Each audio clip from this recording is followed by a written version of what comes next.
of creating an environment for increasing government revenue and private sector investment in Nepal. For economic growth and development, promoting private sector as well as maintaining good, maintaining excellent law and order and better policies are required. My presentation, my presentation is outlined as below. I will talk about the background of economic growth potential and current status of Nepal. Then after I will talk how to increase government revenues in Nepal further, and lastly I will talk about the further plan for economic growth of Nepal. If we go for the background of economic growth of Nepal, I would like to say something here about current situations. The Nepal has a potential of 84,000 megawatt hydropower exploitation, and our rivers are flowing 220 billion cubic meters of water run through Nepal every year. We have lots of forests covered around 40% of our land here, and we have 700 plus high value medicinal crops. In tourism sector, we have huge potential. We have 8 highest peak among the 10 of the world, and then after we have different kind of minerals like petroleum, irons, and we are second largest country having limestones, and we also have uranium for energy products. Next, I will talk about the hydropower generation current status of the economic exploitation of economic opportunities. If we talk about hydropower development, till date we only have generated only 750 megawatt of hydropowers. This it is less than 1%. It is likely to 1%. It is less than 1% of total capacity we have. The main cause of this is these are no friendly policies to promote private sector investment in hydropower sector, and another one is no security of investment of private sectors, because we have very bad policies on that. If the private sector invests on the hydropower sector, there is no guarantee whether their investment will be secured or they will lose it. And another one is uh, government bodies formulated for the development of hydropower sector are highly corrupt, which are recruited in the political ideology basis. So there are many problems. And now I'm going to talk about the forest sector.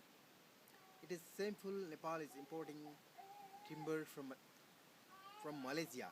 We have we have lots of tree species as well as more than 700 species of non-timber forest products which have high medicinal value and timber values, but we are importing timber from Malaysia and other countries. This is because we don't have proper planning on forest sector. We have very preconceived and corrupt mindset of government staffs. Policies are very conservative on forest sector enterprise development. Nextly, I'm going to talk about the current status of tourism sector. The tourism sector is also also not exploited as its potential. We have a huge potential, but the exploitation is very low.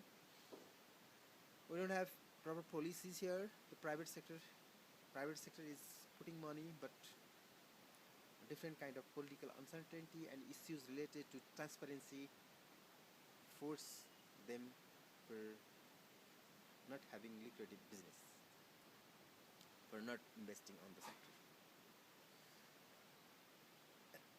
Nextly, regarding minerals, Nepal have not exploited its mineral resources potentials except some small scale coal mines.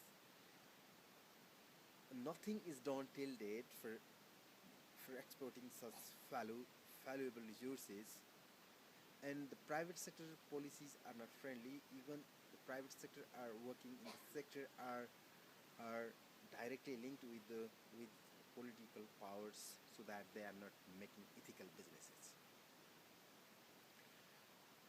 How we can work for enabling environment of the government? I put some way forwards on this.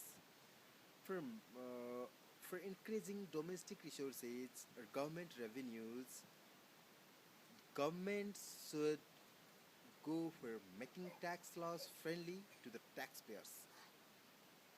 In Nepal, the taxpayers are treated as a criminals, so this should be avoided, and through making such policies, providing tax incentives for private sectors, maintaining transparency in government expenditures, reducing government expenditures, incentive and friendly environment should bring informal sectors in mainstream of economy.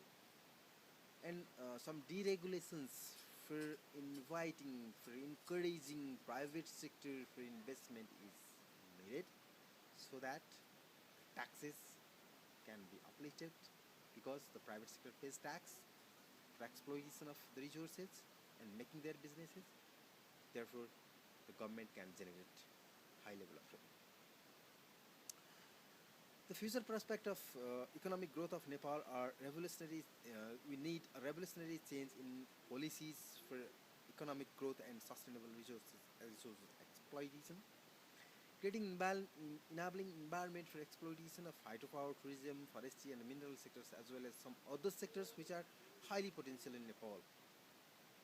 High friendly policies for taxpayers should be highly friendly policies for taxpayers should be introduced by the government. Incentive package for entrepreneurs should be managed to promote the entrepreneurship and risk-taking behavior of youth and existing entrepreneurs. Uh, we should have the value of private sector as a leader. The government should value the private sector as a leader of economic growth sector, and maintaining law and order as well as transparency is needed. Conclusions. For making the economy vibrant and sustainable development and addressing the financial service requirement of the country should formulate better policies to mobilize the domestic resources, maintain transparency and enabling environment for private sector development, and foreign direct investments are needed, and then engage private sector to address the need of finance for sustainable development and economic growth is essential. And finally, I would